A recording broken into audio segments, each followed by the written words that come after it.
When I bought this land, I knew that it would be a slow build, just me figuring things out one step at a time. And I've been living in my van for years now, doing what I can with the tools that I have, shaping a life that feels more connected to the land and a little less tied to expectations. And lately, it's been all hands in the dirt, planting trees and planting shrubs and trying to build a sort of food forest, carving out a windbreak and pushing to get the studio finished, ideally by midsummer, because at about that time, I will need to break ground on my house. Also, the garden still isn't in, and quite honestly, I'm feeling a bit of pressure there. But even with the sore muscles and the endless tasks, there is something so satisfying in watching it all come together. To step back and realize that every little bit of progress has come from these two hands and will be a small part of a really big vision. And in the middle of it all, friends have been showing up to support all that's unfolding in my little corner of the desert. I've found that out here, even the simplest moments have a way of becoming unforgettable. So thanks for joining me and wanting to catch a little glimpse of what this week held. I need to be stopped. I just ran errands. Look it, can you even see back there? I just ran errands and they just had this beautiful shipment come in, and so I couldn't help myself. You know, the good thing is that I have really good soil and I got a lot of love to give. So these plants are gonna grow so strong and big because of all the love that I'm gonna give them. Oh, Linnea. Okay.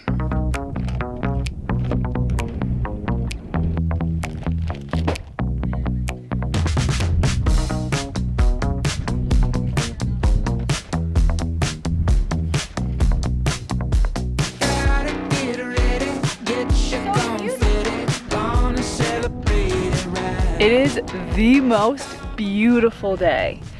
Okay, here's a little bit of what I purchased recently, and this was not without a little bit of reading and research. So I got chokeberry, different than chokecherry, and then an autumn brilliance serviceberry. Well, I got two of those. Some of the fruiting species that I'm getting, not all of them are delicious for humans. I'm also hoping to plant things for wildlife and things that the birds will enjoy, and just to create a few different like microclimates in this small area that I'm planting.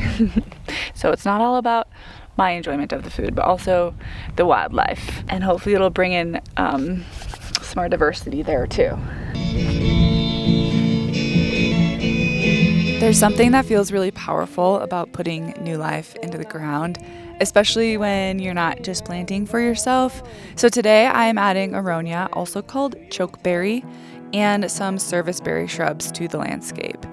And these aren't just fruiting plants, but they're kind of these like foundational layers to this little ecosystem that I'm slowly building out here. I am planting this chokeberry kind of close to some western sand cherries because I'm hoping to create a nice little place for a mulberry tree. I'm gonna try to establish a really awesome species of mulberry tree that can work in this environment just with some extra care in the first 2 years. It's not here yet, but I'm kind of making its little home. So this chokeberry along with the sand cherries, I'm hoping to create a really nice wind block. And then I'm setting this a little bit farther back because I've also read that adding some like thermal mass, like gathering some larger rocks on like the west northwest side of kind of where I'd like to plant the mulberry tree could also be beneficial. So I'm using this as a wind block and setting it far enough back that I can still have room to add some thermal mass to help the mulberry tree. Yep. Aronia is native to North America, and it has been valued for its really nutrient-dense berries. They're very rich in antioxidants, and they are tart but edible, and the birds really love them in late summer. And even though people don't often just snack on them straight off the bush, they do make great jams and syrups and even kombucha, if you're into that kind of thing. But what excites me the most is what they're going to do for the land. So Aronia's roots will help stabilize the soil and hopefully build organic material over time. They also flower early, which can feed native pollinators that emerge in spring, like bees or beetles and solitary wasps. And then in fall, they have these bright, brilliant red leaves, which just add color to the landscape just before everything goes quiet for winter. And not too far from them, I am planting 2 serviceberry bushes. This is also called Juneberry, I believe. Okay, these 2 are Autumn Brilliance serviceberries, and these are going to help act as a windbreak for the garden. These need to be planted a bit farther away from other things. They're more of like a small tree rather than like a shrub or a hedge. I wanted this to be really visible as well because they turn like this beautiful bright red in autumn. So I think having this near the garden and kind of on the edge where I can see them will be really nice. And these guys I'm gonna mulch pretty heavily. Basically everything that I have is like really great for this zone once you get it established. So a lot of this is going to depend on how I care for them and mulch them and keep them watered and love them. Yeah. They have delicate white blossoms and are one of the first signs of spring. And those draw in bees and other early pollinators. And then later, of course, the berries come in, which are sweet, kind of blueberry-like, and packed with iron and fiber, and wildlife goes nuts for them. So that's great. And both of these shrubs are hardy and adaptable and will play a large role in buffering wind, which is really important out here, not just for me, but for some of the more delicate plants nearby. The hope is that these shrubs act as kind of guardians as they mature and shield other trees from the wind and slowly enrich the soil with their leaves dropping and their root interaction. I'm just gonna take 2 minutes. You can see all the heat. Maybe in 10 years I'll actually have some shade somewhere. And this kind of planting isn't just about getting food, but it's also, adding layers to the land, layers of protection and nutrition, and of course this like wild nourishment that it feels as though this part of the property is lacking right now. So the more diversity I plant, ideally the more resilient this whole system becomes.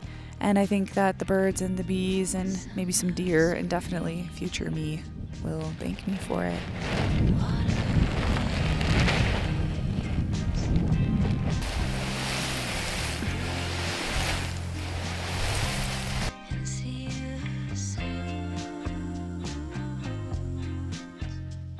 Yeah, I think I am going to bring the solar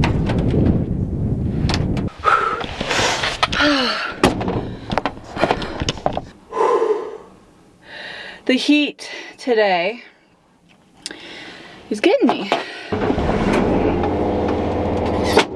So a few of the most recent things that I've planted are early bloomers. Now, they're not gonna do super great yet because the wind here is so violent. So things that bloom early can have a hard time because spring wind just destroys the blossoms. But it is really great for early pollinators. Climates for, that would be Luna. This is not the type of lifestyle you'd wanna live if you were not stoked on delayed gratification. That's for sure. My vision probably won't truly come to life after probably a few years of messing up and killing plants. It doesn't really look that different right now, but my future self is gonna be so stoked. I also have to fill water, and Macy's gonna fill water before she heads out onto the road, so. Okay, water. Yeehaw. That never gets old. Ever. Something so special about this year is the number of friends who have gone out of their way to visit me and see the property, and the number of friends who are actively planning visits, to the point where It's a little overwhelming at times, but in a really beautiful way. And many of these people have made long drives just to be here and to walk the land with me or to come deliver me a tree and just share in the quiet momentum of this life that I'm building. I say this because my life isn't shaped by the typical milestones that we see in our society. So I'm not planning a bridal shower. There is no baby on the way, no bachelorette weekend. And the people who show up anyway just really get it. They understand the things that I'm excited about might look different than the expectations that society has for a woman to be excited about. So if you have a friend who's doing life just a bit differently, I really encourage you to find a way to celebrate them, because those moments matter more than we often realize. Look! This is oh, you can't even see me. This is a big old black widow. Can you see her? She's so cool. I actually don't like spiders, but I think she's very neat.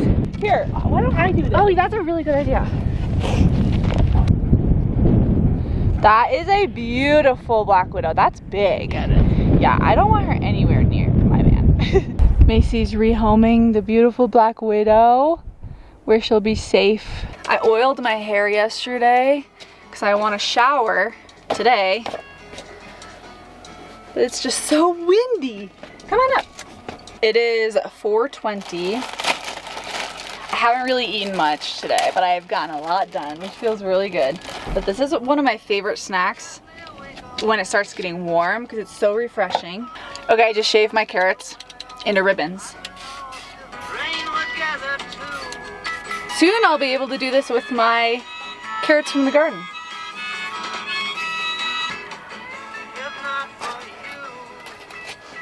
We have all these beautiful shredded ribbons, then sesame oil, rice wine vinegar. Are you happy? Are you so happy? Oh. Oh.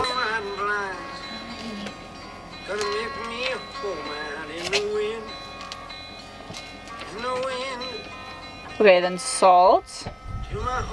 A little pepper, if you like pepper. You don't really need it. And then chili crunch. This is what makes it. Yum, yum, yum, yum.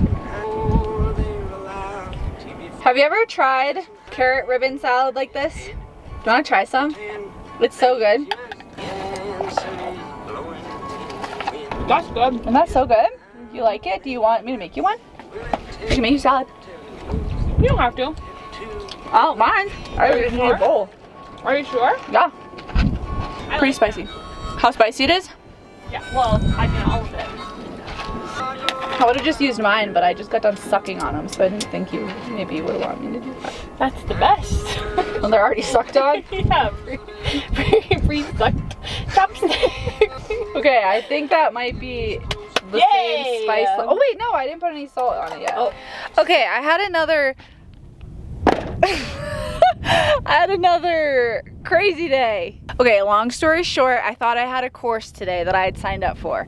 I went to the course. It was the wrong day. The course is tomorrow. Oh gosh. But I got to hang out with my friend, Elena. And Elena is awesome. She has a sheep farm. I will say I am in a little bit of a rush. I wasn't actually planning on coming back to the property yet, but I show up at Elena's and I'm like, sorry, I thought the class was today. Here I am. So we hung out, we hung out for a while, and then I saw these beautiful blooming bushes and I was like, what are those? And she said, oh, those are Nanking cherries. She said, you should take some suckers. I have suckers coming up. So we dug up 4 suckers, and then I was like, hey, do you have any hides? Because I get my hides from her, and she had some fresh hides, beautiful merino wool. And then I was like, hey, how about some raw fleece? I really need to get these suckers in the ground, but I need to put my hides away. Ugh. Look at this beautiful hide. It's huge. This is all raw fleece. Look at how beautiful these are. These will be a really wonderful windbreak for the garden. So I'm actually gonna plant these on the fence line. The more windbreak from my garden, the better.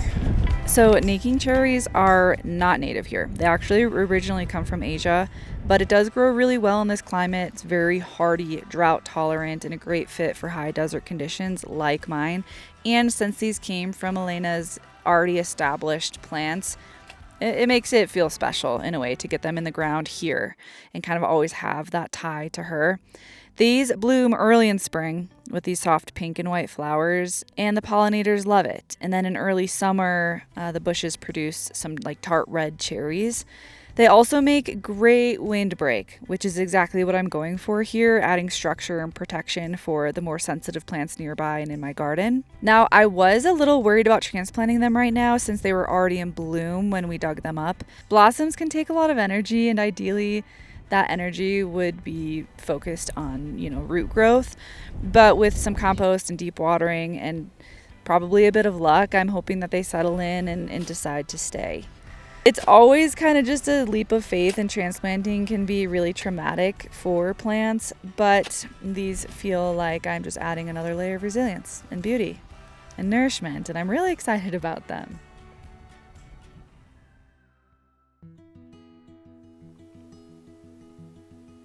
This is Rain, another one of those friends who was willing to make the long drive just to see what's unfolding out here. I met Rain back in Montana, and it was him and Callie who first taught me how to tan hides, which is a skill that has brought me into a much more intimate relationship with the natural world. Rain is a skilled tanner and hunter, and he has spent many years of his life diving deep into ancestral skills, and not just learning them, but like truly living them. And this Osage bow that he's practicing with is one that he made himself. And if that wasn't enough, he also showed up with a really beautiful apple tree for the homestead.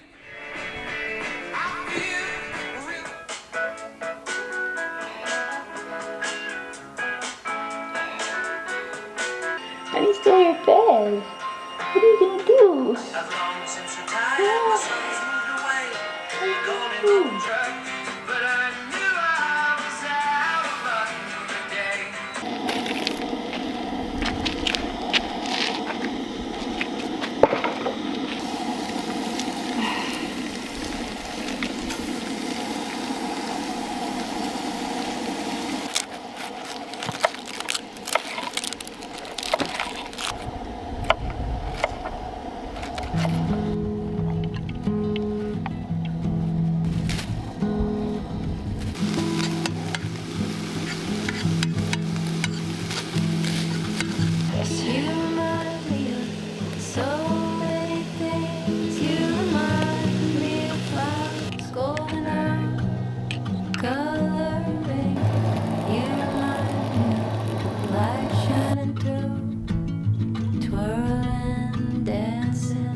That I need a change, 'cause I have a lot of work to do. 'Cause I came for healing this time, and I don't want the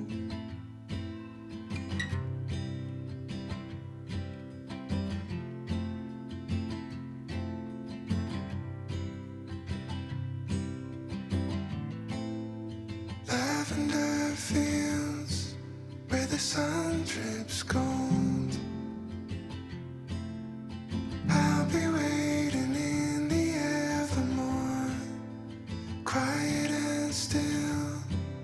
as an open rose,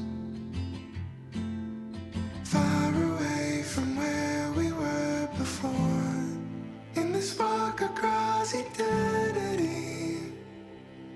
I will hold you in the light and never leave. I'll stay right here with you until the stars fall from the sky. I'll stay right here with you until the oceans open wide, till the end of time.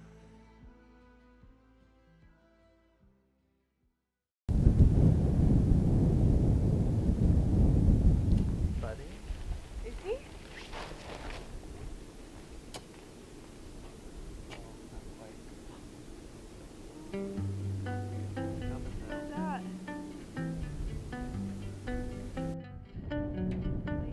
I'm a fly away. I sit here speaking to my fifth board. What am I here for? I'm a lion. Rain brought me a tree. It is an Arkansas black apple. And this is one of those deep, dark varieties. It has a very crisp, tart fruit, and it stores incredibly well, sometimes all the way through winter.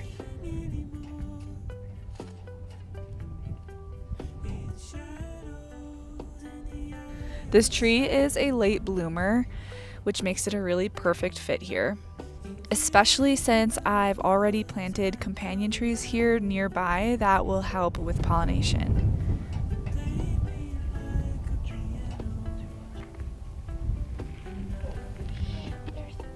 You're gonna do great, buddy. Getting a tree like this obviously is special on its own, but receiving it from somebody that I love makes it even more meaningful. It's kind of a gift that outlives a moment.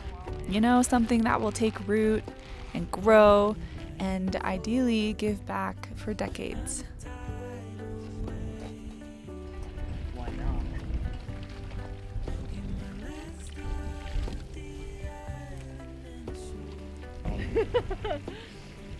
They are supposed to be really good. Yeah. I know. Oh, I can't wait to try them.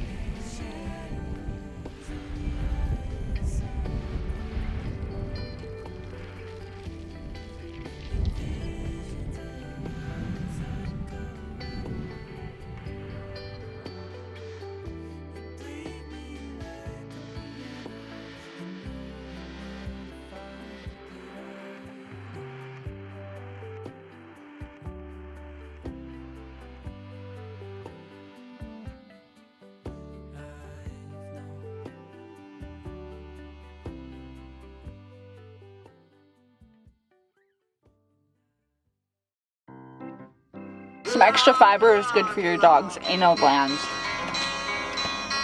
Happy anal gland. All the ladies are gonna love you. Who, me? Yeah. What do you mean? Are you putting this on your YouTube? Yeah. Really? Oh my god. Oh boy. What was I just saying? When I went over, he said, Linnea, it's only 10 days. Oh, as it's vibrating in my back. So then I saw you brushing your teeth with this, and I was like, that is not a fucking vibrating toothbrush. She's a liar. That's a normal toothbrush. No, it vibrates. No, I know, I believe you. So did you think I brought a vibrator Well, to the I was jungle? like, she's lying. That's a normal toothbrush. What else am I saying? Damn it, I'm on camera. I mean, I'm stoked right now. Oh my goodness, some clouds are coming. Can they see her? Oh God, Akela eats spiders.